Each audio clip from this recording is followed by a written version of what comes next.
स्वागत है आप लोगों का आज की इस वीडियो में, जिसमें आज हम एमपी बैग दो हिंदी साहित्य में यूनिट नंबर 19 के टॉप एमसीक्यू क्वेश्चन देखेंगे। यह हमारी जो है महामैराथन क्लास है, वन शॉट वीडियो है। एक ही वीडियो में हम पूरा जो है यूनिट को खत्म करेंगे।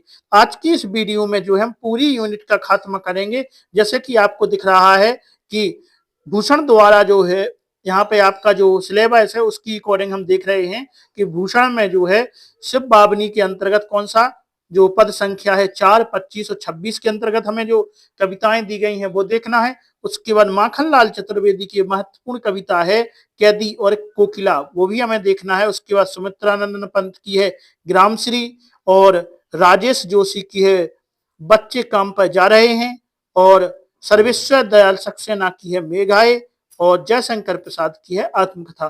तो सभी टॉपिक जो है सभी टॉपिक के महत्वपूर्ण एमसीक्यू क्वेश्चन आज इस वीडियो में खत्म होंगे। मतलब आप ये समझ लें कि आज की जो वीडियो है, जो महामैराथन क्लास है, ये यूनिट नंबर 19 की पूरी क्लास है। आज की इस वीडियो में हम यूनिट नंबर 19 को पूरा खत्म कर लेंगे। तो आज की जो वीडियो है आपके लिए बहुत ही महत्वपूर्ण होने वाली है। यदि अभी तक आपने चैनल को सब्सक्राइब नहीं किया है तो चैनल को सब्सक्राइब कर दें और वीडियो को लाइक अवश्य कर दें। आप लोग वीडियो को लाइक नहीं करते हैं, आपको एक सेकंड भी नहीं लगता है वीडियो को लाइक करने में, लेकिन आप लोग वीडियो तो देखते हैं लेकिन वीडियो को लाइक नहीं करते हैं। तो पहले आप लोग वीडियो को लाइक करें। आइए अब हम स्टार्ट करते हैं महत्वपूर्ण क्वेश्चन। तो आज का हमारा पहला क्वेश्चन यहाँ पे होने वाला है। पहला हमारा यहाँ पे क्वेश्चन है कि कवि के अनुसार कोयल क्यों गाने लगी। अब हम कोयल की बात कर लें तो यहाँ पे बात हो रही है कैदी और कोकिला की। कैदी और कोकिला जो है माखनलाल चतुर्वेदी द्वारा लिखी गई रचना है, और पाठ का जो नाम है कैदी और कोकिला के अंतर्गत है। और माखनलाल चतुर्वेदी किसके अंतर्गत है? माखनलाल चतुर्वेदी। माखनलाल चतुर्वेदी के बारे में यदि हम आपको बताएं तो माखनलाल चतुर्वेदी का जन्म जो है 1889 ईस्वी में, आप जानते होंगे 1889 ईस्वी में कहां पर हुआ था? तो ये आपका बाबई गांव होशंगाबाद मध्य प्रदेश में इनका जो है जन्म हुआ था माखनलाल चतुर्वेदी का। इनके पिता का नाम यदि हम बात करें तो इनके पिता का नाम पंडित नंदलाल चतुर्वेदी था। कौन सा? पंडित नंदलाल चतुर्वेदी है। इनकी माता का नाम यदि आपको पता करना है तो इनकी माता का जो नाम है वो है सुंदरबाई। क्या है? सुंदरबाई। तो माता का नाम सुंदरबाई हो जाएगा, पिता का नाम नंदलाल हो जाएगा। और इनके बारे में हम कुछ महत्वपूर्ण पॉइंट के बारे में यदि बात करें तो आपको इनका हम महत्वपूर्ण पॉइंट बताते हैं माखनलाल चतुर्वेदी के बारे में। तो इनको गद्य साहित्य में, किसमें? गद्य साहित्य। तो गद्य साहित्य में जो है माखनलाल चतुर्वेदी के बारे में यदि बात करें तो इनको गद्य साहित्य में साहित्य देवता, क्या? साहित्य देवता। तो साहित्य देवता इनको कहते हैं। और यदि साहित्यकारों में बात करें तो इनको दादा पुकारते हैं। किसमें? साहित्यकारों में। साहित्यकारों में इनको क्या कहते हैं? साहित्यकारों में इनको दादा के नाम से पुकारा जाता है। और यदि और आगे बात करें हम तो इनको जो है पद्य साहित्य में, किसमें? पद्य में इनको भारत एक भारतीय आत्मा, एक भारतीय आत्मा। तो पद्य में, किसमें? पद्य में। पद्य में इनको एक भारतीय आत्मा के नाम से जो है विख्याति प्राप्त है, जो प्रसिद्ध है, माने जाते हैं, लोग इनको पुकारते हैं। तो इन्होंने जो है देश के ऊपर बहुत सी रचनाएं लिखी हैं। और जो ये कवि हैं बहुत ही महत्वपूर्ण कवि हैं। इनके जो है इनके बारे में यदि हम बात करें तो इन्होंने क्रमवीर पत्रिका जो है उसका अग्रदूत माना जाता है इनको। किसको? संपादक करमवीर पत्रिका का, राष्ट्रीय जागरण का जो अग्रदूत माना जाता है। तो इनको जो है करमवीर पत्रिका का, राष्ट्रीय जागरण का अग्रदूत माना जाता है। यदि पुरस्कार की बात हम इनकी कर लें तो इनको पुरस्कार के बारे में यदि हम आपको बताएं तो पहला साहित्य अकादमी पुरस्कार,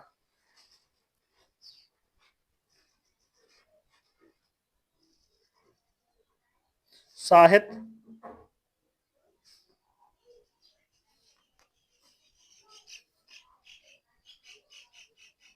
अकादमी पुरस्कार, तो पहला साहित्य अकादमी पुरस्कार इनको दिया गया था। कौन सी रचना के लिए? तो इनको जो है हिम तरंगिणी, हिम तरंगिणी के लिए इनको दिया गया था। तो याद कर लें इनको साहित्य अकादमी पुरस्कार हिम तरंगिणी के लिए इनको दिया गया था और इनको जो है भारत सरकार द्वारा पद्म भूषण भी प्राप्त हो चुका है 1963 में। याद कर लेना है 1963 में पद्म भूषण भी प्राप्त हो गया है। तो इनके जो महत्वपूर्ण जो है हमने आपको यहाँ पे पुरस्कार बता दिए हैं। अब यदि और आगे बात करें तो इनका जो है माखनलाल चतुर्वेदी की संपूर्ण रचनाएं जो हैं किसके फॉर्म में है, तो माखनलाल चतुर्वेदी की संपूर्ण रचनाएं हैं रचनावली के नाम से। किसने रचनावली माखनलाल चतुर्वेदी की रचनावली के नाम से जो है 10 भागों में प्रकाशित हुई थी। 10 भागों में, याद कर लेना, महत्वपूर्ण पॉइंट ये माना जाएगा।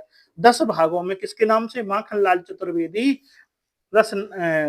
रचनावली के नाम से 10 भागों में जो है प्रकाशित हुई थी।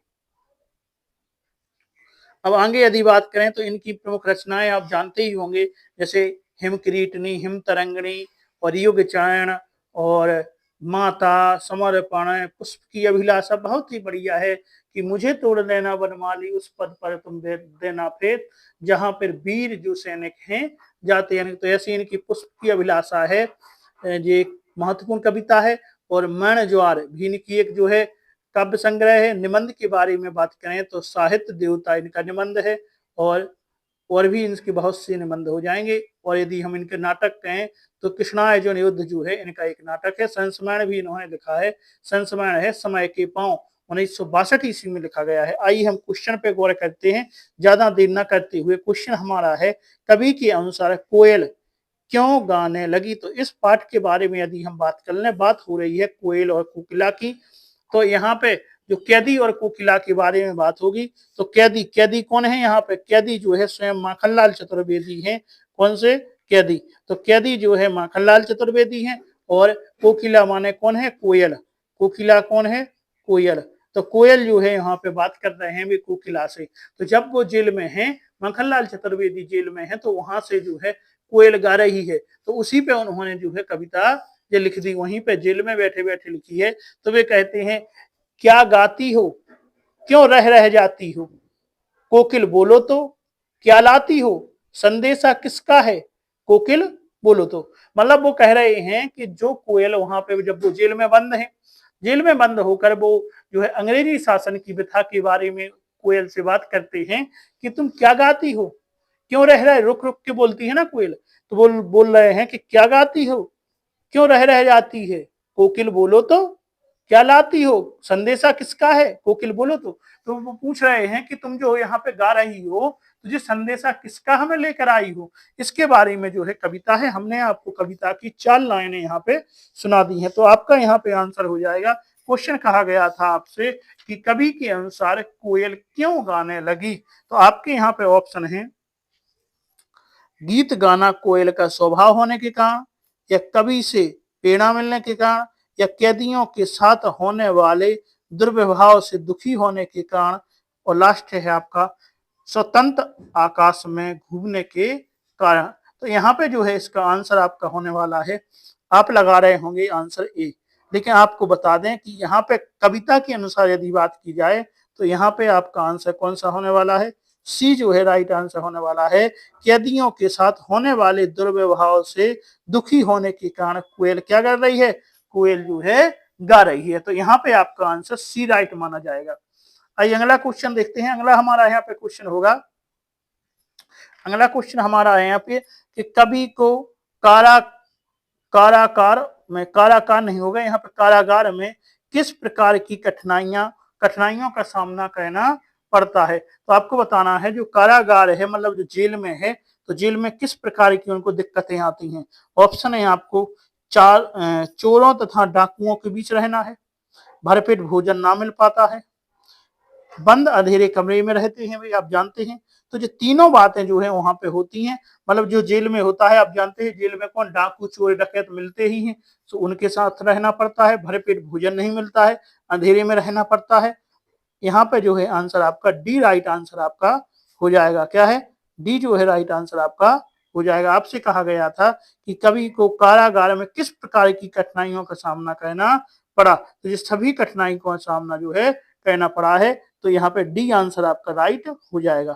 आइए अगला क्वेश्चन देखते हैं। अगला हमारा है, कवि ने ब्रिटिश शासन को तम का शासन क्यों कहा है? तो आपका यहाँ पे ऑप्शन है चारों ओर अंधकार व्याप्त होने के कारण, अन्याय व अत्याचार से युक्त शासन होने के कारण, या कैदियों को स्वतंत्रता न देने के कारण, या जेल की ऊंची ऊंची दीवारों के कारण। तो आपका यहाँ पे आंसर होने वाला है तो ब्रिटिश शासन को तम का शासन क्यों कहा गया है? तो आपका आंसर यहाँ पे होगा सी, कैदियों को स्वतंत्रता न देने के कारण जो है यहाँ पे आपका आंसर सी होने वाला है।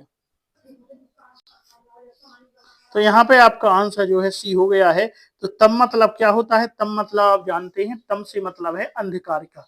तम से क्या मतलब है? अंधकार का। तो यहाँ पे जो लाइन है आपकी वो है शासन है या तम का प्रभाव गहरा है, हिम का निराश कर चला रात भी काली, और इस समय काली मां मई जगी क्यों आली। तो ये है कविता की लाइनें हैं। तब मतलब होता है अंधेरा, मतलब कैदियों को स्वतंत्रता न देने के कारण वो क्या कह रहे हैं? ब्रिटिश शासन को तम कह रहे हैं, अंधकार रूपी शासन कह रहे हैं, खराब शासन कह रहे हैं। मतलब यहाँ पे कैदियों का बुरा हाल है, इस विषय में जो है बात की गई है। आइए चौथा क्वेश्चन हम देखते हैं। चौथा हमारा है कवि द्वारा कोयल को मृदुल वैभव की रखवाली सी कहने का क्या कारण है? तो आपको बताना है कि क्या कह रहे हैं? मृदुल वैभव की रखवाली सी कहने का क्या कारण है? ऑप्शन है आपकी कोयल की वाणी अत्यंत मधुर ऐश्वर्य का प्रतीक है, कोयल केवल प्रातः काल ही मधुर बेला में गाती है, कोयल केवल मधुर स्वर के ही गीत गाती है, या कोयल की वाणी सरस्वती का वरदान होती है। तो यहाँ पे जो है आपका आंसर राइट होने वाला है कि कोयल की वाणी अत्यंत मधुर ईश्वर का प्रतीक है। तो क्या कहा जा रहा है कि मृदुल वैभव की रखवाली सी से क्या आशा है कि जो है कोयल की वाणी होती है अत्यंत कैसी होती है? जो है कोयल की वाणी मधुर ईश्वर का प्रतीक मानी जाती है। तो यहाँ से जे इसका आशय है। आइए हम आगे पांचवा क्वेश्चन हमारा देखते हैं। पांचवा यहाँ पे क्वेश्चन है कि कवि ने दावानल की ज्वालाएं किसे कहा है? ऑप्शन है कारागार की चार दीवारों को, या वन की भयंकर आग को, या अंग्रेजी राज की भयानक व क्रूर नीतियों को, या कोयल के करुणिक स्वरों को। तो आपका आंसर यहाँ पे होने वाला है सी, अंग्रेजी राज की भयानक व क्रूर जो है क्रूर नीतियों को क्या कहा गया है? दावानल की ज्वालाएं कहा गया है कवि के द्वारा। आइए अगला हम क्वेश्चन देखते हैं। अगला हमारा क्वेश्चन है कवि द्वारा ब्रिटिश राज का गहना किसे कहा गया है? हथकड़ियों को, कूलू चलाने वाले को, या लोहे की सलाखों को, या क्रांतिकारी विचारों को। तो आपका यहाँ पे आंसर आप समझ गए होंगे कि इसका जो है आंसर क्या होने वाला है। तो हथकड़ियों को क्या कहा गया है? ब्रिटिश राज का गहना यहाँ पे इस कविता में कहा गया है। आइए अगला क्वेश्चन देखते हैं। आइए सातवां हमारा क्वेश्चन है कवि ने ब्रिटिश अकड़ का कुआं कैसे खाली किया? तो ब्रिटिश अकड़ का कुआं, तो इसके बारे में यदि हम आपको बता दें तो कविता में है खाली करता हूं ब्रिटिश अकड़ का कुआं, जो है कवि के द्वारा कहा जा रहा है कि हूं मोट खींचता लगा पेट पर जुआ, खाली करता हूं ब्रिटिश अकड़ का कुआं। तो इससे ऐसी बात कही गई है, मतलब यहाँ पे जो अर्थ है उसका ऑप्शन है आपके अंग्रेजों द्वारा दी जाने वाली यातनाओं को, या अंग्रेजों को मुंहतोड़ जवाब देकर, या अंग्रेजी सैनिकों से युद्ध कर कर, या अंग्रेजों को भारत से बाहर निकाल कर। तो यहाँ बात कही गई है ब्रिटिश अकड़ का कुआं कैसे खाली किया। तो जो है तो ब्रिटिश अकड़ का कुआं से यहाँ पे मतलब है कि हूं मोट खींचता लगा पेट पर जुआ, खाली कहता हूं ब्रिटिश अकड़ का कुआं, दिन में कहना क्यों जगे रुलाने वाली, इसलिए रात में गजब ढा रही आली। जी दो यहाँ पे बात कही गई है। तो इसका आंसर जो है आपका ए यहाँ पे राइट आंसर हो जाएगा। अंग्रेजों द्वारा दी जाने वाली यातनाओं को सहकर कवि जो है ब्रिटिश अकड़ का कुआं क्या करता है? खाली करता है। आइए अगला हम क्वेश्चन देखते हैं। आठवां हमारा है आधी रात को कोयल के चीखने का क्या कारण हो सकता है? ऑप्शन है सोए हुए लोगों को नींद खराब करना, या अनहोनी घटना की जानकारी देना, या जंगल की आग की भयानक लपटें दिखाई देना, या कवि को दी जाने वाली यातना का बोध होना। तो यहाँ पे आपका राइट आंसर होने वाला है आठवां का, जंगल की आग की भयानक लपटें दिखाई देना। इसका मतलब है आधी रात को कोयल के चीखने का क्या कारण है? तो जंगल की आग की भयानक लपटें दिखाई देना क्या है? आधी रात को कोयल के चीखने का कारण हो सकती है। यहाँ पे कवि जो है कविता के माध्यम से बताता है कि क्या हुआ बावली अर्धरात्रि को चीखी, कोकिल बोलो तो किस दावा नल की ज्वालाएं हैं दिखी, कोकिल बोलो तो यहाँ पे मतलब है क्या हुआ बावली, वो कोयल से पूछ रहे हैं कवि कि क्या हुआ है कोयल, अर्धरात्रि को चीखी, तुम अर्धरात्रि में, यहीं पे मतलब हो रहा है कि आधी रात को कोयल के चीखने का क्या कारण है? तो वो यही बता रहे हैं कि अर्धरात्रि को चीखी, कोकिल बोलो तो किस दावा नल की ज्वालाएं हैं दिखी, तुम्हें कैसी दावा नल की ज्वालाएं, मतलब जंगल की आग की जो है लपटें तुम्हें दिखाई दी क्या, सो तुम रात में चीख रही हो। तो यहाँ पे आंसर इसी प्रकार से सी जो है क्वेश्चन की अकॉर्डिंग आपका आंसर सी हो जाएगा। ठीक है, यहाँ पे कविता के अनुसार वहां पे कहा गया है।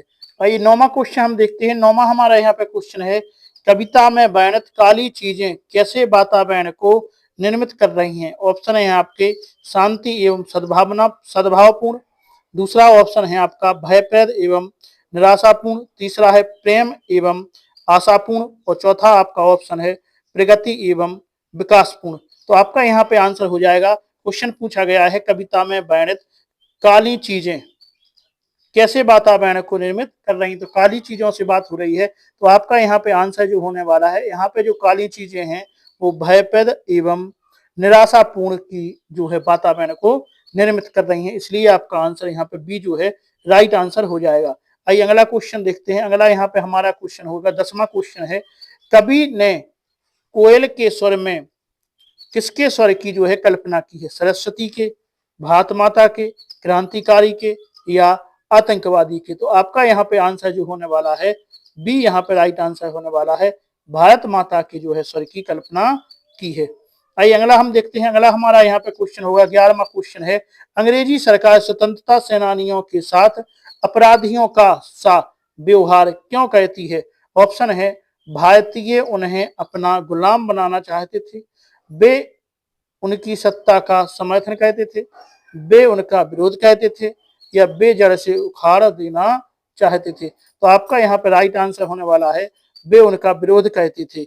जो है भारतीय जो है स्वतंत्रता सेनानी जो है अंग्रेजी सेना का, अंग्रेजों का विरोध करते थे, इसलिए वो उन्हें कहे अपराधियों का सा व्यवहार करते हैं। तो सी यहाँ पे राइट आंसर आपका हो जाएगा। आइए अगला हम देखते हैं, कोयल की आवाज में कवि को कैसी अनुभूति होती है? तो आपका यहाँ पे राइट आंसर होने वाला है, ऑप्शन है संतोष की,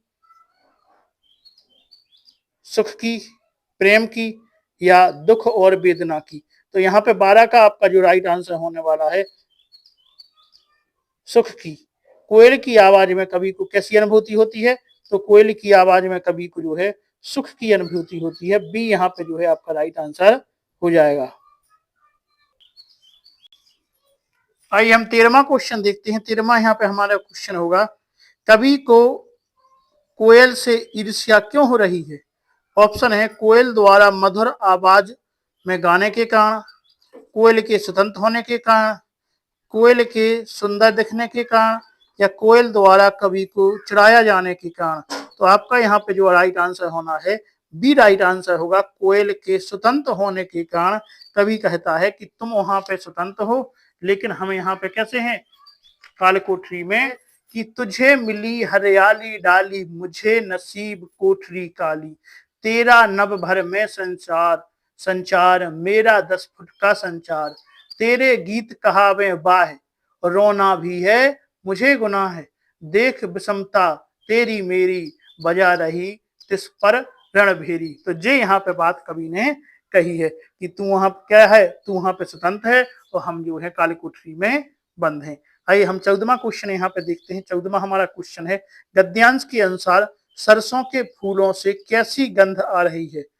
ऑप्शन है आपके तेलात्मक गंध, खट्टी, मीठी या रोमांचित। तो आपको पता है सरसों के जो तेल, सरसों के फूलों से कैसी आती है? तेलात्मक गंध आती है। आपका यहाँ पे आंसर जो है 14 का ए आंसर यहाँ पे राइट हो जाएगा। आइए अगला क्वेश्चन हम देखते हैं। अगला 15वां हमारा क्वेश्चन है, कवि ने अलसी की कली को कैसा बताया है? ऑप्शन है पन्ने जैसी, नीलम जैसी, सोने जैसी या पुखराज जैसी। तो आपका यहाँ पे राइट आंसर होने वाला है, आपको पता ही है कि इसका जो है राइट आंसर कैसी बताई है, तो बी जो है यहाँ पे राइट आंसर होने वाला है, नीलम जैसी। आगे हम देखते हैं हमारा 16वां यहाँ पे क्वेश्चन होगा, आम्र मंजरी कैसी लग रही है? तो आम्र मंजरी कैसी लग रही है? तो ऑप्शन है आपके नीलम जैसी, दूसरा ऑप्शन है मरकत जैसी, तीसरा ऑप्शन है पुखराज जैसी और चौथा है रजत स्वर्ण जैसी। तो यहाँ पे जो है कवि कहता है, तो आपको पता ही है जो ग्रामश्री पाठ है उससे, अब ग्रामश्री पाठ आपका यहाँ से ऊपर से स्टार्ट हो गया है, आपको पता ही चल गया है। यहाँ से 14वें क्वेश्चन से आपका ग्रामश्री पाठ स्टार्ट हो गया है। ग्रामश्री किसके द्वारा लिखा गया पाठ है? आपको पता ही होगा, ग्रामश्री जो है सुमित्रानंद पंत द्वारा लिखा गया पाठ है। तो ग्रामश्री के अंतर्गत ली गई है। तो यहाँ पे आपसे क्वेश्चन कर रहे हैं कि आम्र मंजरी कैसी लग रही? इसके लिए कविता में कहा गया है, अब रजत स्वर्ण मंजरी से लद गई आम तरु की डाली। तो कैसी डाली हो गई है? रजत स्वर्ण मंजरी जैसी हो गई है। तो यहाँ पे आंसर आपका डी राइट आंसर हो जाएगा। आइए हम 17वां क्वेश्चन देखते हैं। 17 हमारा क्वेश्चन है, गद्यांश में टमाटर के लिए जो है क्या कहा गया है? तो आपको बताना है टमाटर के लिए क्या कहा गया है। ऑप्शन है हरा, लाल या ये भी दोनों। तो कहा गया है मखमली टमाटर हुए लाल। मखमली टमाटर कैसे हो गए हैं? लाल। मतलब मखमली भी कहा गया है और लाल भी कहा गया है, इसलिए इसका आंसर जो है आपका बी राइट आंसर आपका हो जाएगा। आइए अगला क्वेश्चन देखते हैं। अगला हमारा 18वां क्वेश्चन है, धरती सांवली कैसे हो गई है? ऑप्शन है आपके सूरज की किरणों से, या फसलों की हरियाली से, या लताओं के कारण, या सूखे पत्तों के कारण। तो आपका इसका जो आंसर होने वाला है वो यहाँ पे बी राइट आंसर होने वाला है। फसलों की हरियाली से धरती कैसी हो गई है? सांवली हो गई है।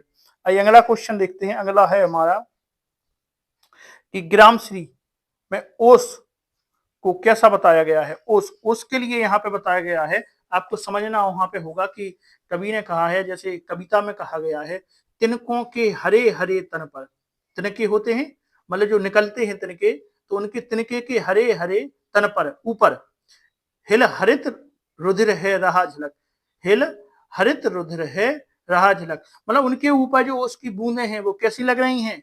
हरे रक्त के समान लग रही हैं, यहाँ पे कवि कहना चाहता है। तो यहाँ से ये क्वेश्चन उठाया गया है। तो आपको बड़े ही ध्यान से, आप देख रहे हैं कविताएं आपको कितने ध्यान से पढ़नी है कि कहाँ से क्वेश्चन पूछा जा सकता है, तो बड़े ध्यान से आपको देखते चलना है, नहीं तो आप कंफ्यूज हो जाएंगे, वहां पे जो है आंसर आपका गलत हो सकता है। तो इसी प्रकार से हमने आपके लिए ऐसे महत्वपूर्ण क्वेश्चन लेकर आए हैं जो आपके लिए बहुत ही महत्वपूर्ण है और बहुत ही गहराई से हैं, और हम आपको जो है साथ में पंक्तियों के माध्यम से कवर करते भी चल रहे हैं। तो आइए अगला क्वेश्चन देखते हैं। अगला हमारा क्वेश्चन है माखनलाल चतुर्वेदी के बारे में, कि माखनलाल चतुर्वेदी का जन्म जो है कब हुआ था? तो इसका आंसर आपको पता ही है कि माखनलाल चतुर्वेदी का जन्म 1889 ईस्वी को हुआ था। आइए अगला हम क्वेश्चन देखते हैं। अगला हमारा क्वेश्चन है, माखनलाल चतुर्वेदी साहित्य जगत में किस नाम से जो है लोकप्रिय है? तो आप इसके बारे में भी जानते हैं कि माखनलाल चतुर्वेदी जो साहित्य जगत में किस नाम से लोकप्रिय हैं? तो हम जानते हैं साहित्य देवता के नाम से प्रसिद्ध हैं। आइए अगला क्वेश्चन देखते हैं। अगला हमारा क्वेश्चन है कि माखनलाल चतुर्वेदी द्वारा संपादित कौन सा पत्र राष्ट्रीय जागरण का अग्रदूत माना जाता है? तो आपका यहाँ पे राइट आंसर होने वाला है, कौन सा जो है पत्र राष्ट्रीय जगत का अग्रदूत माना जाता है? तो आपका आंसर यहाँ पे होने वाला है करमवीर, बी आपका राइट आंसर हो जाएगा। आइए अगला क्वेश्चन देखते हैं। अगला हमारा है, हिंदी का पहला साहित्य अकादमी पुरस्कार किस साहित्यकार को मिला था? ये भी आपको पता है, माखनलाल चतुर्वेदी, सा जो है राइट आंसर आपका हो जाएगा।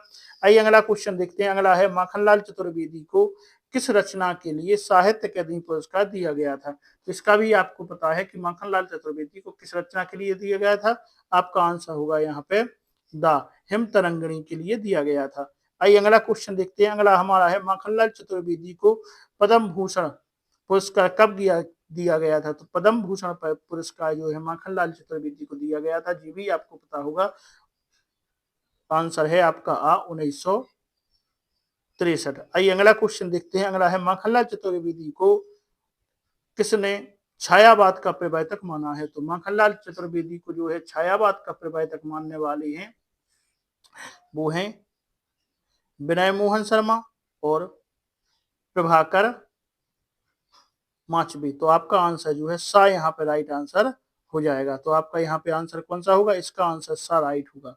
आइए अगला क्वेश्चन देखते हैं। माखनलाल चतुर्वेदी की समस्त रचनाओं कितने भागों में जो है प्रकाशित हुई थी? तो इसका भी हमने अब बता चुके हैं कि उनकी जो है समस्त रचनाएं कितनी 10 भागों में प्रकाशित हुई थी। द इसका राइट आंसर हो जाएगा। आइए अगला क्वेश्चन देखते हैं। अगला हमारा है माखनलाल चतुर्वेदी को साहित्य अकादमी पुरस्कार कब दिया गया था? तो यहाँ पे बात हो रही है साहित्य अकादमी पुरस्कार की, तो वो जो है 1955 में दिया गया था। आइए अगला क्वेश्चन देखते हैं। माखनलाल चतुर्वेदी का संस्मरण समय के पांव का रचनाकार क्या है? तो समय के पांव कब लिखा गया था? तो आपको बताना है समय के पांव किस सन में जो है लिखा गया था। तो इसका जो है राइट आंसर आपका होने वाला है कि माखनलाल चतुर्वेदी ने जो समय के पांव लिखा था वो उन्होंने जो टाइम है वो है 1962 में जो है लिखा गया था। तो इसका आंसर क्या हो जाएगा? बाजू है इसका आंसर आपका राइट होगा। आइए अगला क्वेश्चन देखते हैं। माखनलाल चतुर्वेदी की रचना अमीर इरादे गरीब इरादे की विधा है। अमीर इरादे गरीब इरादे विधा क्या है? नाटक है, एकांकी क्या है? आपको जी बताना है। तो अमीर इरादे गरीब इरादे जो है अमीर इरादे गरीब इरादे जो है वो आपका क्या है? निबंध माना जाता है। बा राइट आंसर हो जाएगा। आइए अगला देखते हैं। माखनलाल चतुर्वेदी की रचना बिजली कागज आंच रही कौन सी विधा है? तो जे इसका जो है राइट आंसर आपका हो जाएगा। जे भी आपका एक निबंध कहलाएगा। बा राइट आंसर हो जाएगा। आइए अगला क्वेश्चन देखते हैं। पुष्प की अभिलाषा के आधार पर कवि ने एक फूल की चाह नाम से कविता लिखी थी, जो है किस कवि ने? तो आपका आंसर आप जानते हैं किस कवि ने एक फूल की चाह पुष्प की अभिलाषा के आधार पर बताना है। तो आपका यहाँ पे आंसर राइट होने वाला है कि यहाँ पे कहा गया है कि मतलब किस कवि ने बताया था। तो इनके ही आधार पर जो माखनलाल चतुर्वेदी की है पुष्प की अभिलाषा, उसी के आधार पर एक दूसरी कविता लिखी गई है एक फूल की चाह।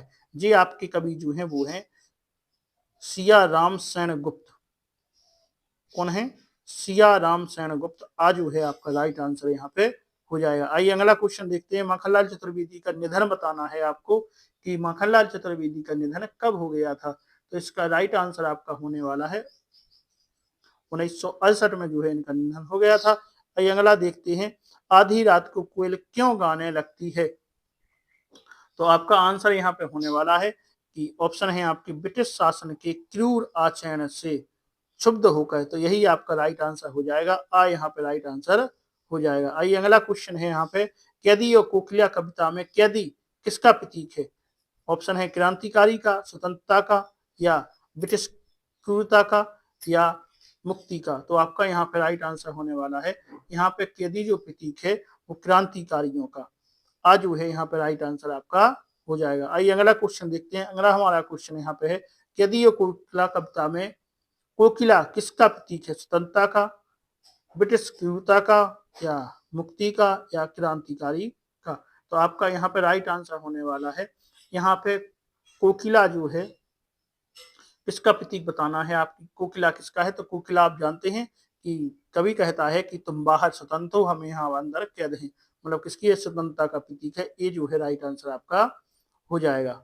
आइए अगला देखते हैं। अगला हमारा क्वेश्चन है कवि ने अंग्रेजी शासन को किसके समान बताया है? अंधकार के, हिमकर के, या प्रस्तर के, या गगन के। तो आपका यहाँ पे राइट आंसर होने वाला है अंग्रेजी शासन को जो है अंधकार का प्रतीक बताया है। आ राइट आंसर आपका हो जाएगा। अब आइए 38वां हमारा क्वेश्चन है। 38वां क्वेश्चन है हिमकर निराश कर चला रात भी काली कवि ने ऐसा क्यों कहा है? हिमकर निराश कर चला रात भी काली। तो इससे अभिप्राय क्या है? ऑप्शन है आपके रात को कोयल के बोलने के कारण, अंधेरी रात होने के कारण, अंग्रेजी शासन द्वारा कैदियों के साथ दुर्व्यवहार।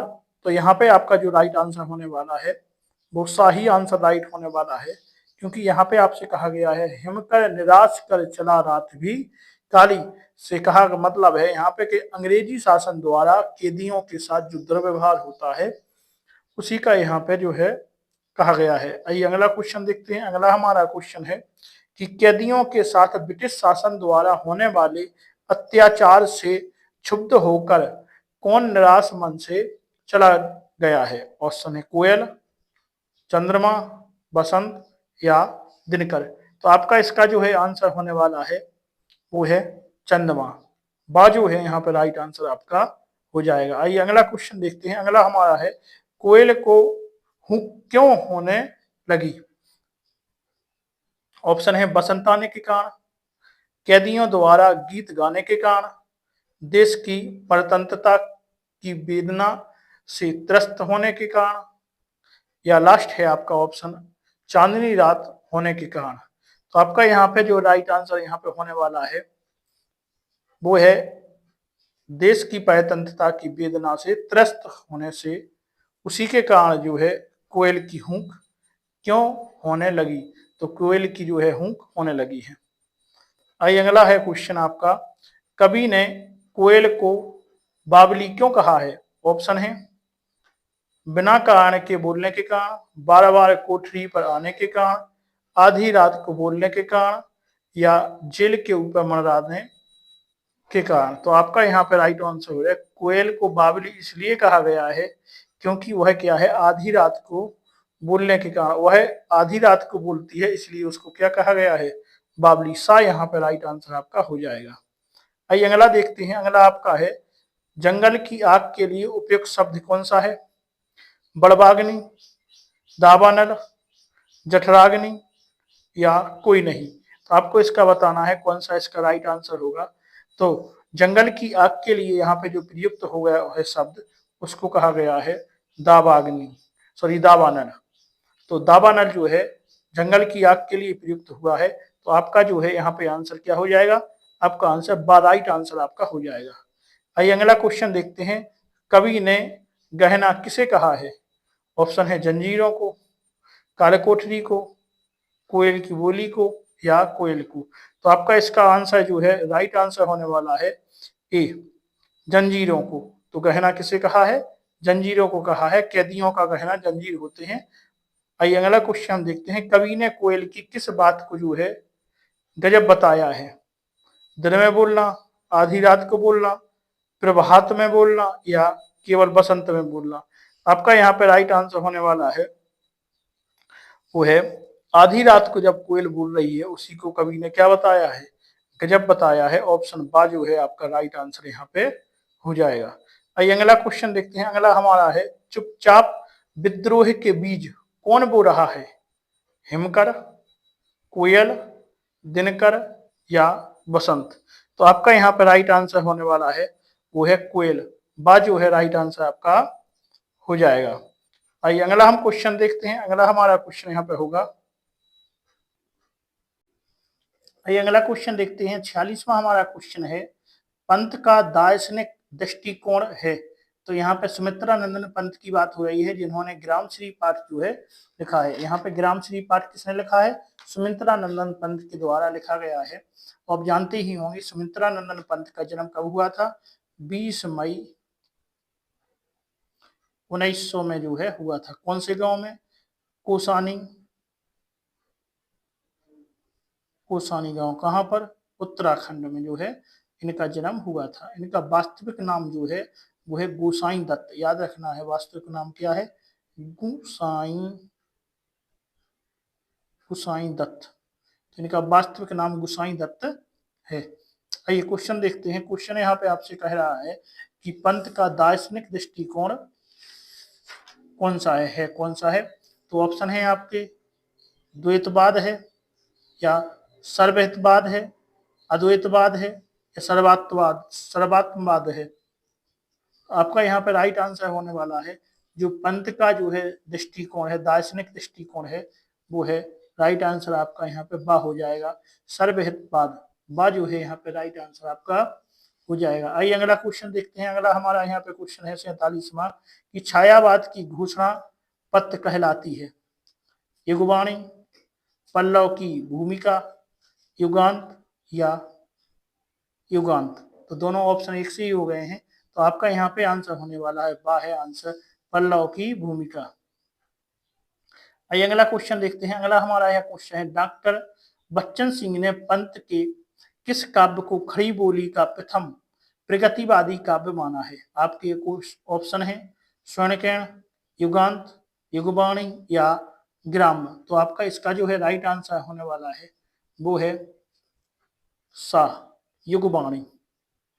आइए अगला क्वेश्चन देखते हैं। अगला आपका क्वेश्चन है पंत की छायावादी रचनाओं का प्रकाशन वयस के अनुसार सही अनुक्रम किस विकल्प में है? तो पंत की छायावादी जो है रचनाओं का प्रकाशन आपको बताना है। ऑप्शन है पहले है ग्रंथि, वीणा, पल्लव, गुंजन या उच्चवास। दूसरा ऑप्शन है आपका उच्चवास। तो यहाँ पे हम आपको बता दें पहला जो ग्रंथ है इनका उच्चवास ही है। छायावाद में बात करें तो जी ऑप्शन और जे ऑप्शन इन तीन में से कोई भी हो सकता है, ये तो बिल्कुल नहीं हो सकता है। तो उच्चवास। दूसरा इनका होगा ग्रंथि। दूसरा कौन सा है? ग्रंथि। तो ये दोनों हो सकते हैं। तीसरा इनका पल्लव या वीणा। तो तीसरा इनका जो आंसर होगा यहाँ पे वीणा है तीसरा। तो यहाँ पे जो है सा आंसर आपका राइट आंसर हो जाएगा। कौन सा? सा। तो पहले है उच्चवास, ग्रंथि, वीणा, पल्लव और गुंजन। तो सा आपका जो है आंसर राइट आंसर यहाँ पे हो जाएगा। आइए अगला क्वेश्चन देखते हैं। 50वां आपका क्वेश्चन यहाँ पे रहेगा कि पंत की मानवीय दर्शन से प्रभावित इन रचनाओं को जो है प्रकाशन वयस के अनुसार सही क्रम आपको बताना है। आपके यहाँ पे ऑप्शन हो जाएंगे रजत शिखर, अतिमा, वापी या चिदम्बरा। दूसरा ऑप्शन है अतिमा, रजत शिखर, वापी या चिदम्बरा।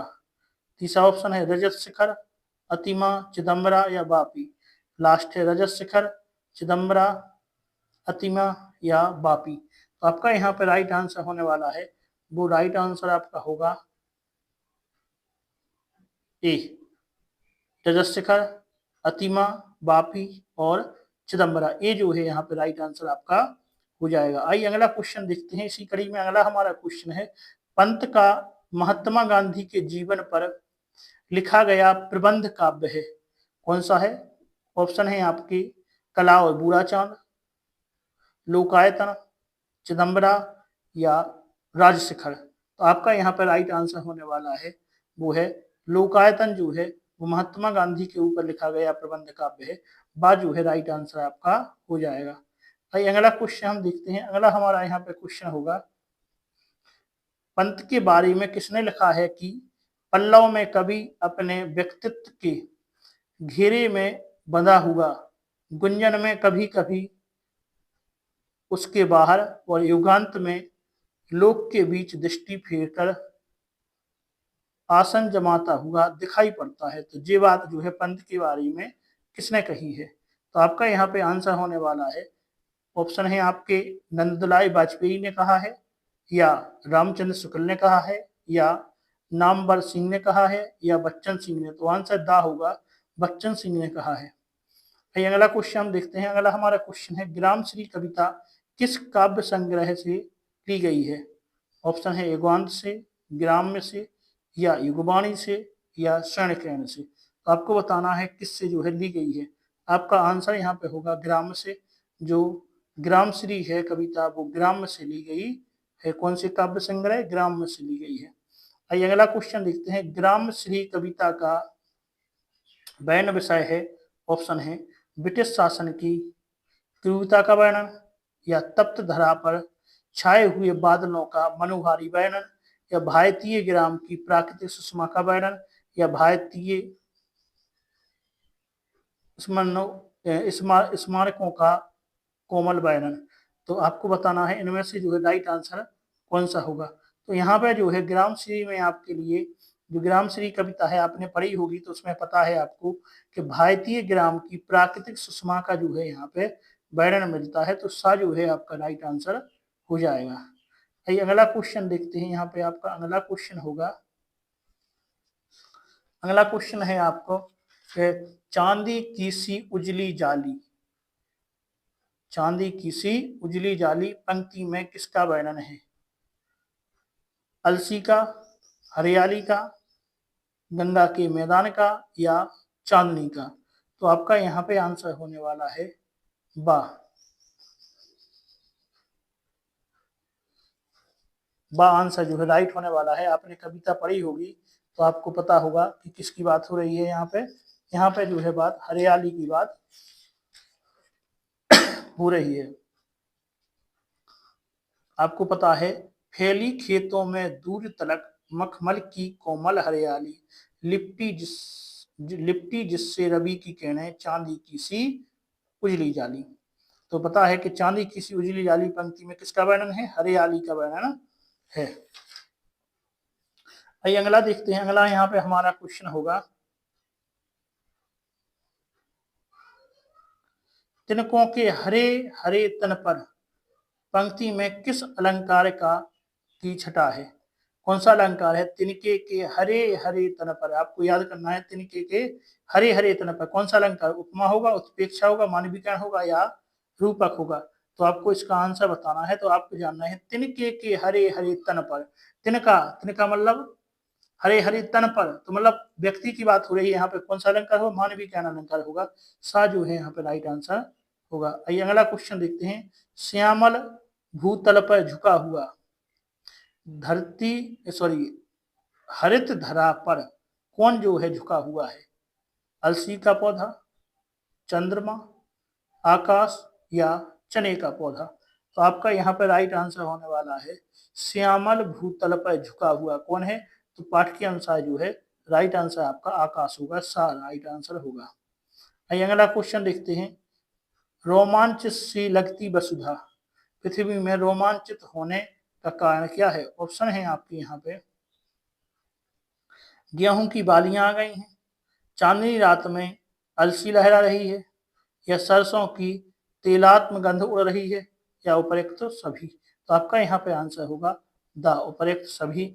रोमांच सी लगती वसुधा में पृथ्वी के रोमांचित होने का कारण क्या है? गेहूं पर बाली भी आ गई है, चंद्रमा जो चांदनी रात पर अलसी लहरा रही है, सरसों की तेली गंध भी आ रही है, इसलिए आपका आंसर डी होगा, उपयुक्त सभी। आइए अगला हम क्वेश्चन देखते हैं। अगला हमारा क्वेश्चन है, हरित धरा से झांक रही, हरित धरा से कौन झांक रही है? मटर, सरसों, अलसी या गेहूं? तो आपका यहाँ पे राइट आंसर होने वाला है वो है अलसी। सा जो है यहाँ पे राइट आंसर आपका होगा। आइए अगला देखते हैं। अगला हमारा है, तिनकों के हरे हरे तन पर पंक्ति में कौन सा अलंकार है? रूपक, उपमा, मानविकरण या श्लेष्म? तो आपका आंसर होगा मानविकरण। आइए अगला क्वेश्चन देखते हैं। अगला हमारा यहाँ पे क्वेश्चन होने वाला है,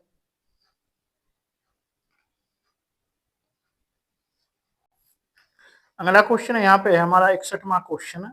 लो हरित धरा से झांक रही नीलम की कली तीसी नीली, निम्नलिखित में जो है अलंकार कौन सा आपको बताना है? मानविकरण अलंकार है, या अतिशयोक्ति है, या रूपक है, या उपमा है? तो आपका यहाँ पे राइट आंसर होने वाला है यहाँ पे भी मानविकरण अलंकार होगा।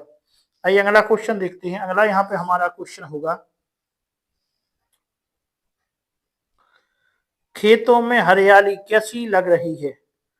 चांदी जैसी, सोने जैसी, मखमल जैसी या मरकत जैसी? तो आपका यहाँ पे आंसर होने वाला है जो है खेतों में फैली दूर तलक मखमल की कोमल हरियाली। तो कैसा है? सी यहाँ पे राइट आंसर आपका होगा। आइए अगला क्वेश्चन हम देखते हैं। अगला हमारा क्वेश्चन होगा, प्रस्तुत कविता का स्वर है, प्रकृति प्रेम है, देश प्रेम है, ओज और वीरता है, या भक्ति है? तो आपको पता है यहाँ पे प्रकृति प्रेम की बात हो रही है, इसलिए आपका आंसर ए राइट आंसर आपका होगा।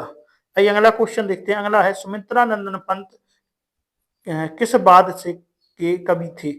प्रगतिवाद के थे या प्रयोगवाद के थे या रहस्यवाद के थे या छायावाद के थे। तो आपको बताना है इसका राइट आंसर। तो इसका राइट आंसर जो है आपका सी यहाँ पे राइट आंसर हो जाएगा। जो सुमित्रानंदन पंत हैं ये किस बात के कवि माने जाते हैं? तो सुमित्रानंदन पंत जो है आपके माने जाते हैं रहस्यवाद के कवि। तो आपका जो है जे आंसर राइट हो जाएगा। आइए अगला क्वेश्चन देखते हैं। अगला हमारा यहाँ पे क्वेश्चन होगा कि अंधेरी रात्रि में तारे किस प्रकार दिखाई दे रहे हैं? तो अंधेरी रात में कैसे दिखाई दे रहे हैं? सपनों में खोए से, जागरूक से, या सिग्न शांति से, या सांवले से। तो आपका यहाँ पे राइट आंसर होने वाला है वो है सपनों में खोए से। ये जो है यहाँ पे राइट आंसर आपका हो जाएगा। आइए अगला क्वेश्चन देखते हैं। अगला हमारा है कवि ने गांव की तुलना किससे की है?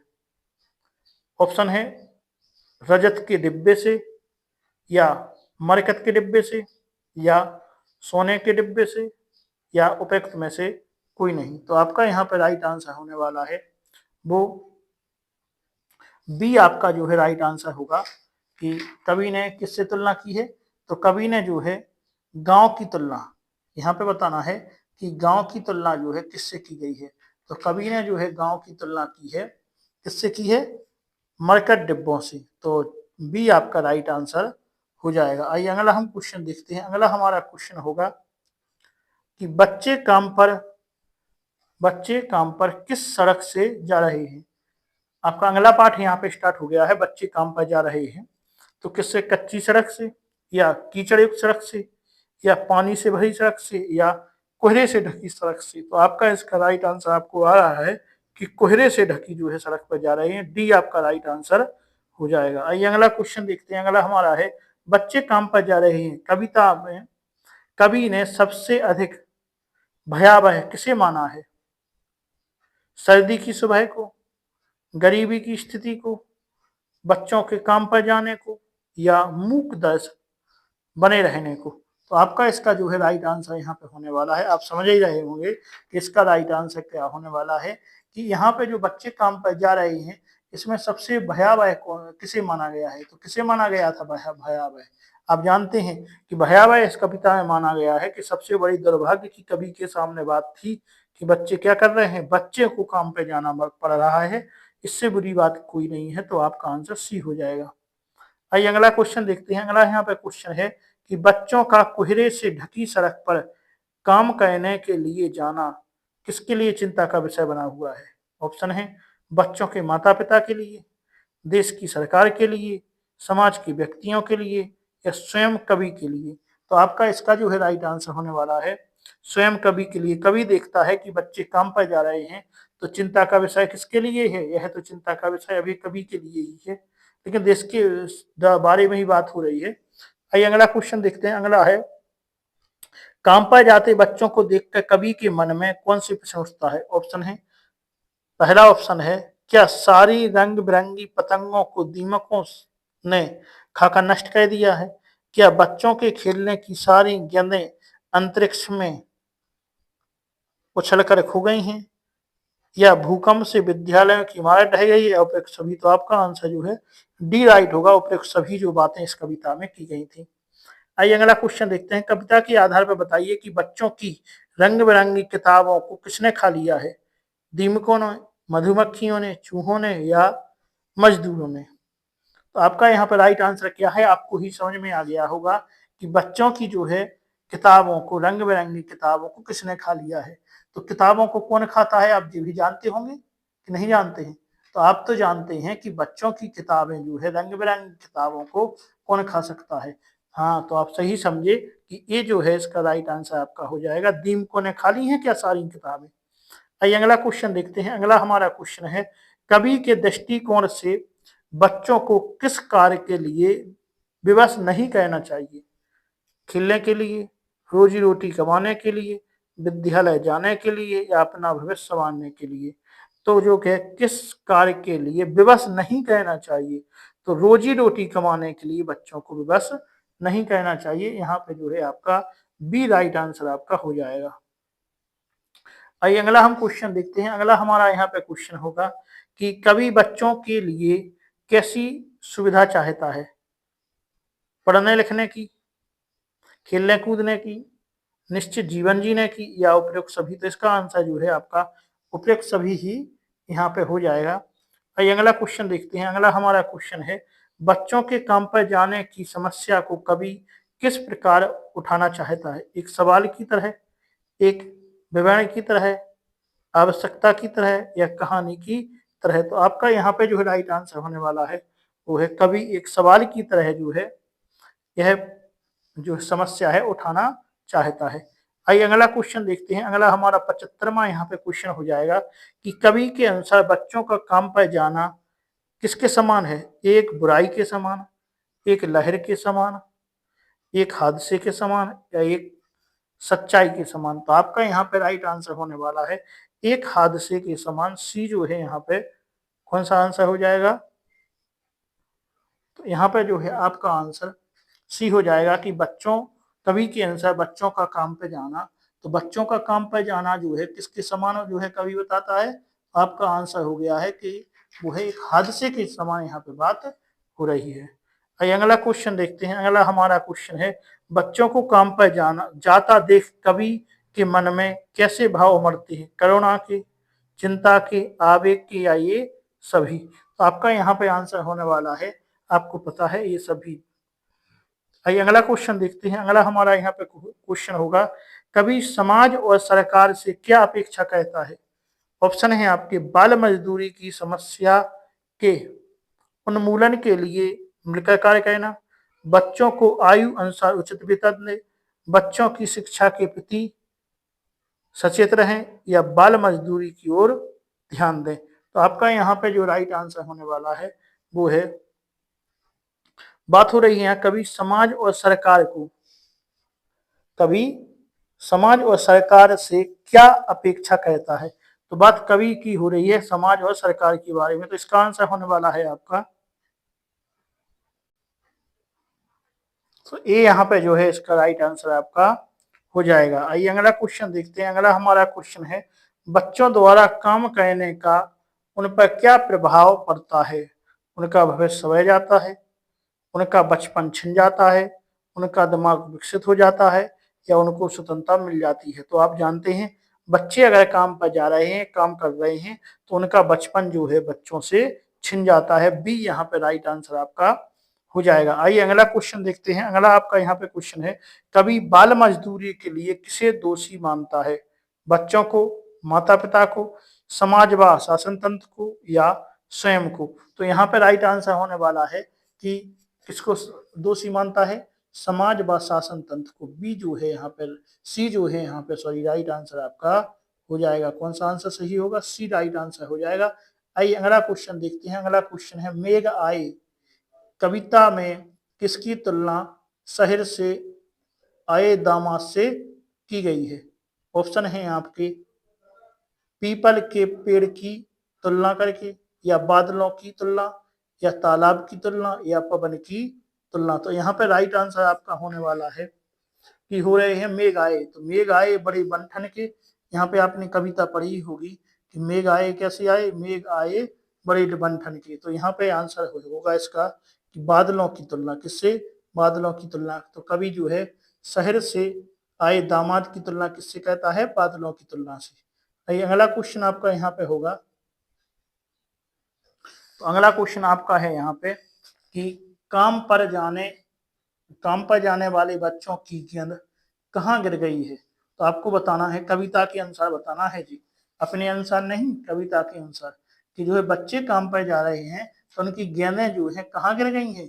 तो कविता में कहा गया है वहां पे कि उनकी गेंदें, किताबें, पतंगे, सभी का जो है बात यहाँ पे, मैदान, बगीचे, सबकी जो है यहाँ पे बात हो रही है। तो बताया है कि सारी गेंदें कहाँ गई हैं उनकी? क्या अंतरिक्ष में चली गई हैं सारी गेंदें? तो आपका यहाँ पे आंसर होने वाला है तालाब में, कुएं में, या पड़ोसी के घर में, या अंतरिक्ष में। तो डी जो है, दा जो है यहाँ पे राइट आंसर आपका हो जाएगा। आइए अगला क्वेश्चन देखते हैं। अगला यहाँ पे क्वेश्चन होगा, बच्चों का काम पर जाने को किस तरह लिखा जाना चाहिए? कैसा लिखा जाए? कविता की तरह, गीत की तरह, विवरण की तरह, या जवाब की तरह, तो सवाल की तरह लिखा जाए, सवाल जवाब की तरह लिखा जाना चाहिए, तो कविता की तरह नहीं लिखा जाना। कैसा लिखा जाना चाहिए? सवाल या जवाब की तरह लिखा जाना, मतलब विवरण की तरह लिखा जाना चाहिए। तो यहाँ पे जो आंसर हो सकता है वो आपका सा आंसर यहाँ पे राइट आंसर इसका होगा। आइए अगला क्वेश्चन देखते हैं। अगला है, काम पर जाने वाले बच्चों के खिलौने कहाँ दब गए हैं? हाथी के नीचे, काले पहाड़ के नीचे, या सरकारी बादों के नीचे, या मोटी व भयंकर दीवार के नीचे। तो आपका यहाँ पे आंसर होने वाला है वो है काले पहाड़ के नीचे। बाजू है राइट आंसर आपका हो जाएगा। आइए अगला हम क्वेश्चन देखते हैं। अगला आपका क्वेश्चन है, कविता के आधार पर बताइए कि काम पर जाने वाले बच्चों की किताबें कौन खा गया है? रामू की गाय, दीमक, या कालू की बकरी, या चींटियां। तो आपका यहाँ पे राइट आंसर होने वाला है वो है दीमक। राइट आंसर आपका होगा। आइए अगला है, कविता के आधार पर बताइए कि बच्चों के काम पर जाने को किस तरह लिखा जाना चाहिए? जवाब की तरह, या उपलब्धि की तरह, या आवा दोनों, या सवाल की तरह। तो आपका यहाँ पे आंसर होने वाला है कैसा लिखा जाना चाहिए? सवाल की तरह। दा जो है यहाँ पे राइट आंसर आपका हो जाएगा। आइए अगला क्वेश्चन देखते हैं। अगला हमारा क्वेश्चन है, काम पर जाने वाले बच्चे किस प्रकार की सड़क से काम पर जा रहे हैं? मेगा हाईवे सड़क से, या उबड़ खाबड़ सड़क से, या खिलौनों की दुकानों के, या आपको पता है कोहरे की ढकी सड़क से। तो दा जो है यहाँ पे राइट आंसर आपका हो जाएगा। आइए अगला क्वेश्चन देखते हैं। अगला हमारा क्वेश्चन है, बच्चों के काम पर जाना लोगों को अजीब क्यों नहीं लग रहा है? ऑप्शन है, लोग मानते हैं कि कर्म ही पूजा है, या लोग चाहते हैं कि बच्चे काम पर जाएं, काम करें, या अगला है, लोगों की संवेदना जो है शून्य हो गई है, या अगला, बच्चों से ही परिश्रम की आदत डालने के लिए बच्चों से काम कराना चाहते हैं। तो आपका यहाँ पर राइट आंसर होने वाला है, पूछा गया है कि बच्चों के काम पर जाना लोगों को अजीब क्यों नहीं लग रहा है? तो इसका आंसर बताना है कि बच्चों का जो है काम पर जाना लोगों को अजीब क्यों नहीं लग रहा है? क्योंकि इसलिए नहीं लग रहा है क्योंकि लोग संवेदना शून्य हो गई है। तो लोगों की संवेदनाएं शून्य हो गई हैं। सा जो है राइट आंसर आपका हो जाएगा। आइए अगला क्वेश्चन देखते हैं। अगला है, बच्चे काम पर जा रहे हैं, कविता के आधार पर बताइए कि बच्चों की स्थिति के आधार पर हमारा प्रश्न क्या होना चाहिए? बच्चे काम पर क्यों नहीं जा रहे हैं, या बच्चे काम पर क्यों जा रहे हैं, बच्चे काम पर कब जाएंगे, या बच्चों को काम पर क्यों नहीं जाना चाहिए? तो इसका जो है आंसर आपका होने वाला है, इसका जो कैसा सवाल होना चाहिए? ये होना चाहिए कि बच्चे काम पर क्यों जा रहे हैं। बा जो है यहाँ पे राइट आंसर आपका हो जाएगा। अगला क्वेश्चन देखते हैं। अगला हमारा क्वेश्चन होगा, सबसे भयावह क्या है? प्रदूषण, जनसंख्या वृद्धि, बच्चों का काम पर जाना, या लोग काम पर क्यों जा रहे हैं? तो आपका आंसर यहाँ पे होगा बच्चों का काम पर जाना। सा जो है यहाँ पे राइट आंसर आपका हो जाएगा। आइए अगला क्वेश्चन देखते हैं। अगला हमारा क्वेश्चन है, बच्चों के काम पर जाने के विभिन्न कारणों में से कौन सा कारण सही नहीं है? सही नहीं है पूछा है। ऑप्शन है, माता पिता की गरीबी, पिछड़ापन व अशिक्षा, बाल मजदूरी निरोधक कानून, या सामाजिक संवेदनाहीनता। तो आपका यहाँ पे हमें पूछा गया है सही नहीं है। तो सही नहीं है क्या है? तो आंसर आपका यहाँ पे होगा कि बाल मजदूरी निरोधक कानून। आइए अगला हम क्वेश्चन देखते हैं। अगला हमारा क्वेश्चन है यहाँ पे, कविता के आधार पर बताइए कि बच्चों के काम पर जाने के कौन सा कारण है? क्यों बच्चे काम पर जा रहे हैं? ऑप्शन है आपको, बच्चों की गेंदें अंतरिक्ष में गिर गई हैं, या बच्चों की किताबों को दीमक ने खा लिया है, या स्कूल की इमारतें भूकंप से दब गई हैं, या लोगों की संवेदना शून्य हो गई है। दा यहाँ पे राइट आंसर आपका होगा। आइए अगला क्वेश्चन देखते हैं। अब हमारा यहाँ पे अगला क्वेश्चन है कि गांव आए मेघ को देखकर कवि को कैसा प्रतीत हो रहा है? तो गांव में मेघ आए हैं, बादल आए हैं बन ठन के, तो इसी के आधार पर कवि बता रहा है कि बादलों को देखकर कैसा जो है प्रतीत हो रहा है। तो आपका यहाँ पे ऑप्शन है आपके कि बादलों को देखकर कवि कैसा प्रतीत हो रहा है? ऑप्शन है आपके, एक ऐसा मेहमान जो सच सवर के शहर से आया हो, एक ऐसा व्यक्ति जो खेतों से काम करके लौटा हो, या एक ऐसा व्यक्ति जो अपने गांव से किसी दूसरे गांव जा रहा हो, या एक ऐसी युवती जिसका अभी अभी शादी हुई हो। तो यहाँ पे आपका आंसर जो है, यहाँ पे ए राइट आंसर होने वाला है कि एक ऐसा मेहमान जो सच सवर के शहर से आया हो गांव में। ए जो है इसका राइट आंसर आपका हो जाएगा। आइए अगला क्वेश्चन है हमारा 93वां क्वेश्चन है, मेघ के आने पर हवा कैसे प्रतिक्रिया व्यक्त करती है। ऑप्शन है, आगे आगे नाचते गाते चलती है, हवा चलना रुक जाती है, घाघरा जो है संभाल कर भागने लगती है, या तिरछी नजरों से उसे देखती रहती है। तो आपका यहाँ पे जो है राइट आंसर होने वाला है वो है आगे आगे नाचती गाती चलती है, बया चली आगे आगे नाचते गाते। ये यहाँ पे आपका राइट आंसर हो जाएगा। आइए अगला क्वेश्चन देखते हैं। अगला हमारा क्वेश्चन है, मेघ आए कविता के आधार पर बताइए कि आंधी आने पर क्या होता है। ऑप्शन है, पेड़ झुक जाते हैं, या तालाब में पानी बहने लगता है, या लोग प्रसन्न हो जाते हैं, या लोग खिड़कियां खोल देते हैं। तो मेघ आए कविता के आधार बताइए कि आंधी आने पर क्या हो जाता है। तो आपका यहाँ पे आंसर होने वाला है, क्या है, पेड़ झुक जाता है, क्या तालाब से पानी बहने लगते हैं, लोग प्रसन्न हो जाते हैं, या लोग खिड़कियां खोल देते हैं। तो आपको इसके आधार पर बताना है कि इसका आंसर क्या होने वाला है। तो मेघ के आने पर क्या होता है, तो मेघ के आने पर जो है आपका यहाँ पे आंसर होगा, पेड़ झुक जाते हैं। मेघ कविता के आधार बताइए आंधी आने पर क्या होता है। हाँ, तो आंधी आने पर क्या होता है, पेड़ झुक जाते हैं। ए राइट आंसर आपका हो जाएगा। आइए अगला हम क्वेश्चन देखते हैं, बाकी चितवन उड़ा, नदी ठिठकी, घूंघट सरके, पंक्ति का अर्थ है, नदी ने घूंघट का रखा है, नदी रूपी स्त्री रुककर अपना घूंघट हटाकर तिरछी नजरों से मेहमान को देख रही है, या नदी मेहमान से मिलने आई है, या उपयुक्त में से कोई नहीं। तो आपका यहाँ पर राइट आंसर होने वाला है वो है कि नदी रूपी स्त्री रुककर अपना घूंघट हटाकर तिरछी नजरों से मेहमान को देख रही है। बी यहाँ पे राइट आंसर यहाँ का हो जाएगा।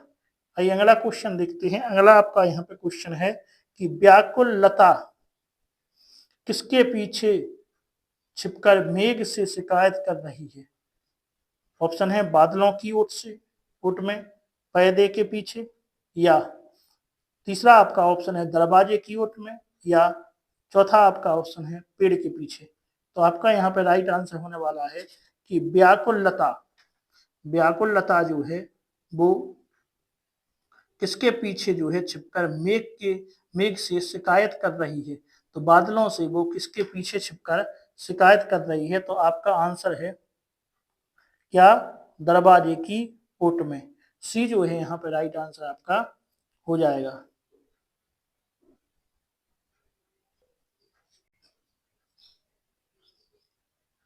अगला क्वेश्चन यहाँ पे हो जाएगा कि मेघ आए कविता के आधार पर बताइए कि जब गांव में मेहमान माने दामाद आते हैं तो क्या होता है। ऑप्शन है आपकी, कोई उस पर ध्यान नहीं देता है, गांव के सभी व्यक्ति उसका स्वागत सत्कार कहते हैं, या सभी उससे शिकायत कहते हैं, या उपयुक्त में से कोई नहीं। तो आपका यहाँ पे आंसर होने वाला है बी जो है राइट आंसर आपका यहाँ पे हो जाएगा। आइए अगला क्वेश्चन देखते हैं। अगला हमारा है, मेघ रूपी मेहमान का स्वागत करने के लिए ताल परास में पानी भरकर लाता है। यहाँ ताल किसका प्रतीक है, मेघ की प्रेमिका का, या मेघ के रिश्तेदार का, या मेघ के भाई का, या मेघ के मित्र का। तो उसका जो है आपका राइट आंसर यहाँ पे होने वाला है वो है मेघ के रिश्तेदार का। बी जो है राइट आंसर आपका हो जाएगा। आइए अगला क्वेश्चन देखते हैं। अगला हमारा क्वेश्चन है कि बरस बाद सुध लीनी कविता में लता के किस जो है भाव की अभिव्यक्ति हो रही है। तो आपका यहाँ पे ऑप्शन है, प्रेम भाव की, या उलाहना देने की भाव की, या उदास भाव की या वियोग भाव की। तो यहाँ पे उलाहना दी जा रही है कि बहुत बरस बाद सुध लीनी। तो क्या दी जा रही है? उलाहना दी जा रही है। बी आंसर आपका राइट हो जाएगा। आइए अगला क्वेश्चन देखते हैं। अगला है आपका क्वेश्चन कि तालाब द्वारा परात में पानी भरकर लाना किस भारतीय परंपरा को दर्शाता है? मेहमान को पानी पिलाना, या मेहमान को खाना खिलाना, या मेहमान की पैर धोना, या मेहमान को स्नान कराना। तो आपका यहाँ पे राइट आंसर होना है मेहमान के पैर धोना। सी जो है यहाँ पे राइट आंसर आपका हो जाएगा। कौन सा आंसर होगा राइट? सी आपका राइट आंसर यहाँ पे हो जाएगा। आइए अगला क्वेश्चन हम देखते हैं। अगला हमारा यहाँ पे क्वेश्चन है कि मेघ आए कविता के आधार पर बताइए कि गांव का सम्मानीय व्यक्ति किसे कहा गया है? नदी को, आंधी को, पीपल के पेड़ को, या हवा को। तो सम्मान, यहाँ बात हो रही है मेघ आए कविता के आधार पर बताना है कि गांव का जो है सम्मानीय व्यक्ति कौन है। तो इसका जो है आपका राइट आंसर हो जाने वाला है कि जो सम्मानीय व्यक्ति है वो कौन है? वो है पीपल का पेड़। सी जो है राइट आंसर आपका हो जाएगा। आइए अगला क्वेश्चन देखते हैं। 102वां क्वेश्चन है कि क्षमा करो गांठ खुल गई अब भ्रम की। इस पंक्ति में बताना है आपको कि प्रीतमा के मन में किस प्रकार का संदेह उत्पन्न हो गया है। ऑप्शन है प्रेमी के आने के संदेह से, प्रेमी के नाराज होने से, प्रेमी द्वारा भुलाए जाने के संदेह से, या उपयुक्त में से कोई नहीं। तो आपका यहाँ पे आंसर है कि प्रेमी के आने के संदेह से। ये जो है राइट आंसर आपका हो जाएगा। आइए अगला क्वेश्चन देखते हैं। अगला है आत्मकथ्य कविता के लेखक हैं कौन है? मुंशी प्रेमचंद, सुमित्रानंद पंत, जयशंकर प्रसाद, या महादेवी वर्मा। तो आपको बताना है आत्मकथ्य जो कविता है उसके लेखक का आपको बताना है कि आत्मकथ्य कविता के लेखक कौन माने जाएंगे। तो इसका आपका आंसर होगा जयशंकर प्रसाद जो है। कौन होंगे? जयशंकर प्रसाद आपका राइट आंसर होने वाला है। आप आत्मकथ्य जो कविता है उसके लेखक कौन है? उसके लेखक जो है जयशंकर प्रसाद हैं। इनका जो है जन्म कब हुआ था? 1889 ईस्वी में जो है काशी में इनका जन्म माना जाता है। इनके पिता का नाम देवी प्रसाद और इनकी माता का नाम जो है मुनि देवी भी माना जाता है। आइए अगला क्वेश्चन देखते हैं। अगला है कवि किन लोगों की कथाओं को सुनकर चुप रहता है? ऑप्शन है महान लोगों की, सामान्य लोगों की, भक्तजनों की, या उपयुक्त में से कोई नहीं। तो आपका इसका जो है आंसर होने वाला है महान लोगों की। ये जो है यहाँ पे राइट आंसर आपका हो जाएगा। आइए अगला है प्रस्तुत कविता में किस रस का समावेश मिलता है? ऑप्शन है वीर रस का, करुण रस का, रौद्र का, या वात्सल्य का। तो आपका यहाँ पे राइट आंसर होने वाला है प्रस्तुत कविता किस रस का समावेश मिलता है। आपको बताना है कि किस रस का जो है समावेश मिलता है। आपका आंसर यहाँ करुण रस का बी जो है यहाँ पे राइट आंसर आपका हो जाएगा। आइए अगला क्वेश्चन देखते हैं। निम्नलिखित कथनों पर विचार कीजिए। पहला है कई बार सुखी जीवन की स्मृतियां मनुष्य के जीवन का सहारा बना जाती हैं, या सुख तो मेरी बाहों में आने से पहले ही मुस्कुराकर भाग जाता है। विचार आपको बताना है जी कौन सा सही होगा। या तीसरा है कभी अपनी निर्धनता को देखकर बहुत दुखी था। तो आपको इनमें से ऑप्शन बताना है इस कविता में जो है कौन सा यहाँ पे राइट आंसर आपका होने वाला है। तो आपको देखना है कविता ध्यान से। तो क्या ये केवल सही है कि ये भी दोनों सही है, या केवल 3 सही है, या 2 या 3 सही है। तो आपको कविता के आधार पर बताना है कि राइट आंसर जो है आपका क्या होगा। तो केवल यहाँ पे 3 सही है, मतलब कभी अपनी निर्धनता को देखकर बहुत दुखी है इस कविता में। आइए अगला क्वेश्चन देखते हैं। अगला हमारा यहाँ पे क्वेश्चन होगा कि लता ने बादल रूपी मेहमान को किस तरह देखा। तो लता ने बादल रूपी मेहमान को जो है किस तरह देखा है, इसकी बात यहाँ पे हो रही है। तो आपका यहाँ पे राइट आंसर क्या होगा? ऑप्शन है आपकी किबार की ओट से, दूसरा ऑप्शन आपका है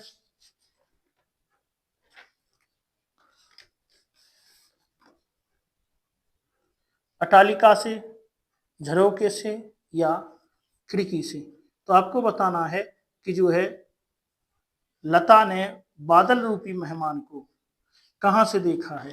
तो आपका यहाँ पे राइट आंसर होने वाला है कि उसने किवाड़ की ओट से। आज जो है यहाँ पे राइट आंसर आपका हो जाएगा।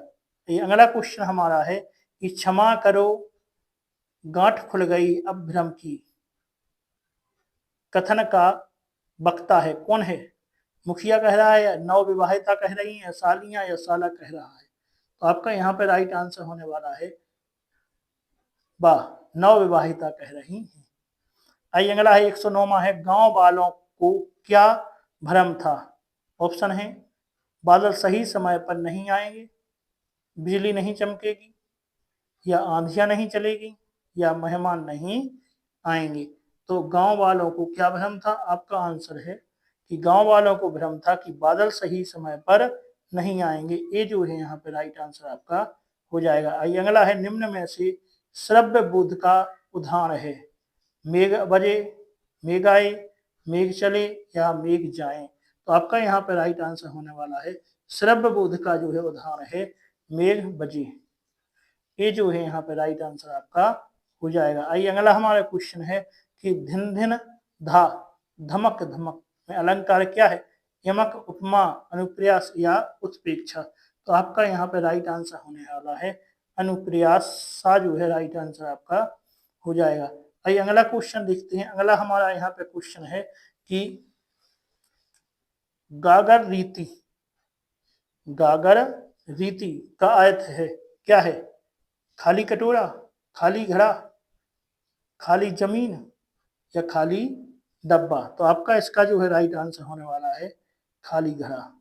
बी जो है यहाँ पे राइट आंसर होगा। आइए अगला हम क्वेश्चन देखते हैं।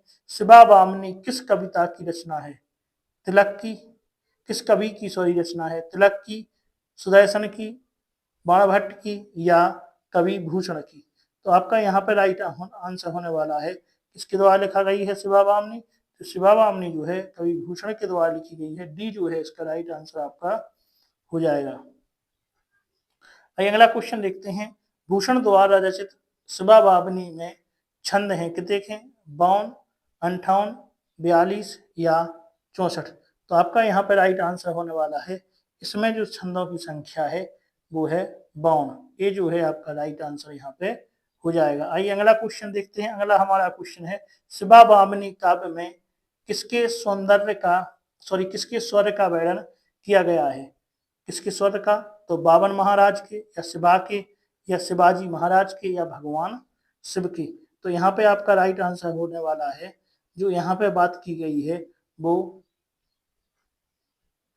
किसकी की गई है वो है शिवाजी महाराज की। सी जो है राइट आंसर आपका हो जाएगा। आइए अगला है शिवाजी की सेना कैसी है। तो शिवाजी की सेना कैसी है। तो एक चतुरंगी सेना है, या चतुरंगी सेना है, ये भी दोनों है, या बहुरंगी सेना है। तो यहाँ पे जो है आंसर आपका होने वाला है कैसी है। उनकी जो सेना है वो चतुरंगी सेना है। बी जो है राइट आंसर आपका हो जाएगा। आइए अगला क्वेश्चन देखते हैं। शिवाजी की सेना किस पर सवार होकर जा रही है। हाथी पर, घोड़े पर, शेर पर, या ये सभी। तो आपका यहाँ पे आंसर होने वाला है वो है घोड़े पर।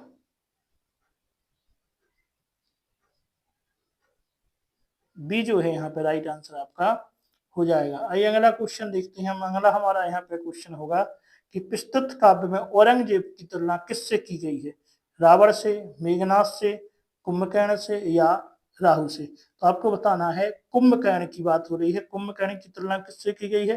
तो यहाँ पे जो है प्रस्तुत काव्य में कुंभकर्ण की तुलना की गई है कुंभकर्ण से, तो औरंगजेब की। औरंगजेब की तुलना तुलना किससे की गई है कुंभकर्ण से। आइए अगला क्वेश्चन देखते हैं। अगला हमारा है शत्रुओं पर किसका पराक्रम का प्रभाव पड़ रहा है। शिवाजी, महेंद्र, पृथ्वी, या चाणक्य। तो आपका यहाँ पे आंसर होने वाला है वो है शिवाजी। ये जो है यहाँ पे राइट आंसर आपका हो जाएगा। आइए अगला क्वेश्चन देखते हैं। अगला हमारा क्वेश्चन होगा यहाँ पे कि आकाश में जब बादल गए जा कहते हैं तो शत्रुओं को जो है कैसा महसूस होता है। ऑप्शन है भयभीत हो जाते हैं, प्रसन्न होते हैं, या शिवाजी की सेना आ गई है या उपयुक्त सभी। तो यहाँ पे जो है आकाश में जब बादल गर्जन कहते हैं तो शत्रुओं को कैसा लगता है, तो शत्रुओं को लगता है कि शिवाजी की सेना आ गई है। सी जो है इसका, सी जो है राइट आंसर आपका हो जाएगा। आइए अगला क्वेश्चन देखते हैं। अगला हमारा क्वेश्चन है, शिवाजी की सेना जब चलती है तो कैसा प्रतीत होता है। ऑप्शन है आकाश में धूल के बादल हो गए, सभी प्रसन्नचित्त हैं, या सारा वातावरण कंपित हो जाता है, या इनमें से कोई नहीं है। तो आपको यहाँ पे राइट आंसर बताना है। तो राइट आंसर आपका है कि आकाश में धूल के बादल हो गए हों, ऐसा लगता है। तो ये जो है राइट आंसर आपका हो गया है। आइए अगला है, हरितालिका के दिन किसकी सवारियां जो है सवारियां सजी धजी निकलती हैं, राजाओं की, राजपुताने की, या सेनापतियों की, या ये सभी की। तो आपका यहाँ पे जो राइट आंसर होने वाला है वो है राजपुताने। बी जो है यहाँ पे राइट आंसर आपका हो जाएगा। आइए अगला क्वेश्चन देखते हैं। अगला है, दमक शब्द का हिंदी अर्थ क्या है। तो दमक का हिंदी अर्थ क्या है, चमक, दमक, घमंड, या कांति। तो आपका जो है राइट आंसर यहाँ पे होगा चमक। ये जो है राइट आंसर आपका हो जाएगा। आइए अगला हम क्वेश्चन देखते हैं। अगला है, बदल ना हो ही दल डॉट डॉट घमंड माही, रिक्त स्थान की पूर्ति कीजिए। तो बदल ना हो ही दल, इसमें क्या है, उत्तर, दक्षिण, पूर्व, या पश्चिम। तो आपको यहाँ पर राइट आंसर बताना है। इसका जो राइट आंसर होगा दक्षिण। बदल ना हुई दल, दक्षिण घमंड माही। बी जो है यहाँ पे राइट आंसर आपका हो जाएगा। कौन सा आंसर होगा, बी। आइए अगला क्वेश्चन है, चतुरंगी सेना के निकलने पर कौन सा वाद्य यंत्र जो है बज रहा है, ढोल, बांसुरी, हारमोनिया, या नगाड़ा। तो आपका यहाँ पे राइट आंसर होने वाला है वो है नगाड़ा। डी जो है राइट आंसर हो जाएगा। आइए अगला हम क्वेश्चन देखते हैं। शिवा बावनी में शिवाजी का ओजपूर्ण वर्णन किसका किया गया है, पराक्रम का, वीरता का, स्वर का, या ये सभी। तो शिवाजी के कैसा ओजपूर्ण वर्णन किसका किया गया है, तो ये सभी उनकी वीरता का भी है, पराक्रम का है, स्वर का भी है। आइए अगला क्वेश्चन देखते हैं। अगला आपका यहाँ पे क्वेश्चन होगा कि हाथिन के होंदा उकसाने डॉट डॉट डॉट कुंजर के रिक्त स्थान की जो है पूर्ति आपको यहाँ पे करना है। तो आपका इसमें ऑप्शन है कुंभ, काशी, मथुरा, या विश्वनाथ। तो आपका यहाँ पे राइट आंसर होने वाला है वो है कुंभ। आइए अगला क्वेश्चन हम देखते हैं। अगला हमारा यहाँ पे क्वेश्चन है, हिंदी में आत्मकथा का प्रारंभ किस रचना से माना जाता है। ऑप्शन है सिद्धाराम कृत कल्याण मार्ग का पथिक से, या बनारसी दास जैन कृत अध कथानक से, या कमलेश्वर कृत यादों के चिराग से, या इस्पाल कृत सिंहावलोकन से। तो आपका यहाँ पे राइट आंसर इसका होगा, तो राइट आंसर आपका यहाँ पे होगा बनारसी दास जैन कृत अध कथानक से। आइए अगला क्वेश्चन देखते हैं। अगला हमारा क्वेश्चन है, बनारसी दास जैन कृत आत्मकथा का रचना काल है कब, 1541, 1441, 1641, या 1741। आपका यहाँ पे राइट आंसर होने वाला है 1641। सा जो है आपका राइट आंसर यहाँ पे हो जाएगा। आइए अगला क्वेश्चन है कि तब घर में बैठे रहे नाहिन हाट बाजार और मधुमालती मृगावती पोथी दोई उचार। तो पंक्ति का जो है आत्मकथा जो है, पंक्ति किस आत्मकथा में है, आयत कथानक से, या आप बीती से, या आयत कथा से, या मेरी आत्मकथा से ली गई है ये पंक्ति। तो आपका यहाँ पे आंसर होने वाला है क्या, ये पंक्ति जो है कहाँ से ली गई है। तो आपका जो है आंसर यहाँ पे होगा, तो ये जो है इसका राइट आंसर आपका हो जाएगा आयत कथानक। आइए अगला क्वेश्चन देखते हैं। अगला क्वेश्चन हमारा है, आत्मकथ्य कविता का प्रकाशन कब हुआ? 1930, 31, 32 या 33 में आपको बताना है कब हुआ है प्रकाशन। तो 1932 में जो है प्रकाशन हुआ है। सा आपका राइट आंसर यहाँ पे हो जाएगा। आइए अगला क्वेश्चन देखते हैं। आत्मकथ्य कविता का प्रथम बार प्रकाशन किस पत्रिका में हुआ था? माधुरी में, हंस में, मर्यादा में या जागरण में? तो आपका यहाँ पे राइट आंसर होने वाला है कि जो है इसका प्रकाशन जो हुआ था हंस में हुआ था। बा यहाँ पे राइट आंसर आपका हो जाएगा। आइए अगला क्वेश्चन है। मधुप गुनगुना कर कह जाता कौन कहानी यह अपनी? कविता में मधुप शब्द का अर्थ है भ्रमर, अंतर्मन, जीवन या पुष्प? तो आपका यहाँ पे राइट आंसर होने वाला है जो है बा यहाँ पे राइट आंसर आपका हो जाएगा। आइए अगला क्वेश्चन देखते हैं। अगला क्वेश्चन है। कवि ने अपने मन को क्या मान लिया है? भ्रमर, पुष्प, आकाश या पराग? तो आपका इसका राइट आंसर होने वाला है वो है ए जो है राइट आंसर आपका हो जाएगा। आइए अगला क्वेश्चन देखते हैं। अगला हमारा क्वेश्चन है। इस गंभीर अनंत नीलिमा में असंख्य लोगों ने लिखे हैं गीत, इतिहास, कविताएं या निबंध? तो इसका जो है आपका आंसर होने वाला है इतिहास। बा जो है राइट आंसर आपका हो जाएगा। आइए अगला क्वेश्चन देखते हैं। अगला हमारा यहाँ पे क्वेश्चन होगा कि मुरझा कर गिर रही पत्तियां देखो कितनी आज घनी। मुरझा कर गिर रही पत्तियां किसका जो है प्रतीक है? निराशाओं की या खुशियों की या सपनों की या आशाओं की? तो आपका इसका जो है राइट आंसर यहाँ पे होने वाला है वो है किसका प्रतीक है जी? तो जी है निराशाओं का प्रतीक। ये जो है राइट आंसर आपका हो जाएगा। आइए अगला क्वेश्चन देखते हैं। अगला यहाँ पे हमारा क्वेश्चन होगा कि कवि के अनुसार कौन अपना व्यंग मलिन उपहास उड़ा रहा है? ऑप्शन है दूसरों का इतिहास पढ़ने वाले या इतिहास लिखने वाले या अपनी दुर्बलताओं को गुप्त रखने वाले या अपने सुखद सपनों को छुपाने वाले? तो आपका यहाँ पे राइट आंसर होने वाला है वो है बा जो है यहाँ पे राइट आंसर आपका हो जाएगा। आइए अगला हम देखते हैं। कवि ने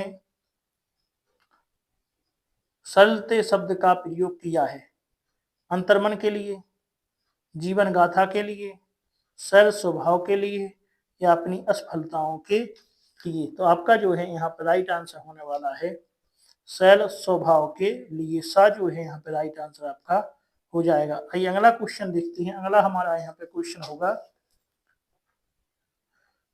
कवि ने अपने जीवन को गागर रीति क्यों मान बताया है? ऑप्शन है आपके जीवन में सिर्फ सफलताएं असफलताएं हैं या जीवन में कुछ भी उल्लेखनीय नहीं है या जीवन में सिर्फ दुर्बलता है या उपयुक्त सभी? तो आपका यहाँ पे आंसर होने वाला है डी उपयुक्त सभी। आइए अगला क्वेश्चन हम देखते हैं। अगला हमारा क्वेश्चन है। कविता के आधार पर बताइए कि कवि की आत्मकथा पढ़कर उनके मित्रों को कैसा लगेगा? गौरवान्वित, सुखदायक, निराशाजनक या प्रेरणादायक? तो आपका यहाँ पे आंसर होगा सा निराशाजनक। आइए अगला और इस जो है लास्ट क्वेश्चन हम इस सीरीज का देखेंगे। क्वेश्चन है। कवि ने विडंबना किसे कहा है? आत्मकथा लिखने को, उज्ज्वल गाथा को या सरल स्वभाव की हंसी उड़ाने को या जीवन की सफलताओं को? तो आपका यहाँ पे आंसर है कवि ने विडंबना कहा है कि सरल स्वभाव की हंसी उड़ाने वाली को जो है कवि ने विडंबना कहा है। तो आज जो है इस यूनिट की जो है सभी हमने महत्वपूर्ण क्वेश्चन आज खत्म कर लिए हैं। तो आज के इस वीडियो में हमने पूरी यूनिट जो है खत्म कर ली है। यदि आपको वीडियो पसंद आई है तो आप वीडियो को लाइक जरूर करें और चैनल को सब्सक्राइब भी कर लें। आप ऐसे ही हम आपके लिए एमपी बैग 2 हिंदी साहित्य के लिए बहुत ही महत्वपूर्ण जो है एक आपकी पूरी कैसा पेपर आपका आएगा तो पूरी जो है आपके प्रैक्टिस सेट लेकर आगे हम आएंगे। तो प्रैक्टिस सेट के लिए आप लोग बिल्कुल तैयार रहें। यदि आपको इसकी पीडीएफ की जरूरत है तो आप लोग हमारे टेलीग्राम चैनल से जुड़ सकते हैं। और हम आपको इसी प्रकार से महत्वपूर्ण जो है वीडियो आपके लिए लाते रहेंगे। आप बस हमारे साथ बने रहें। आप लोग चैनल को सब्सक्राइब कर लें, वीडियो को लाइक अवश्य कर दें, वीडियो शेयर भी कर दें। आज के इस वीडियो में इतना ही रहने देते हैं, आगे फिर मुलाकात होगी। धन्यवाद।